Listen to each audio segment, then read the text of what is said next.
Dominique Strauss-Kahn comparé devant le tribunal de Manhattan. Il doit se voir signifier les chefs d'inculpation d'agression sexuelle, tentative de viol et séquestration de personnes. DSK entend se défendre vigoureusement des accusations portées par une femme de chambre de 32 ans. À l'issue de sa comparution, il pourrait être libéré sous caution.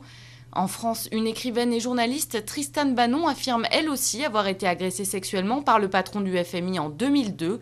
Elle envisage de porter plainte. Au Parti socialiste, ébranlé par l'affaire, on assure maintenir le calendrier des primaires.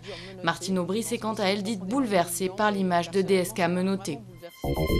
Mouammar Kadhafi poursuivi pour crime contre l'humanité. Le procureur de la Cour pénale internationale a demandé 3 mandats d'arrêt contre le dirigeant libyen, son fils Saïf al-Islam et son chef du renseignement.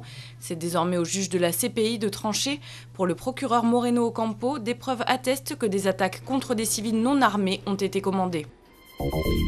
Vers la fin du mystère, les 2 boîtes noires du vol Air France 447 Rio-Paris sont lisibles.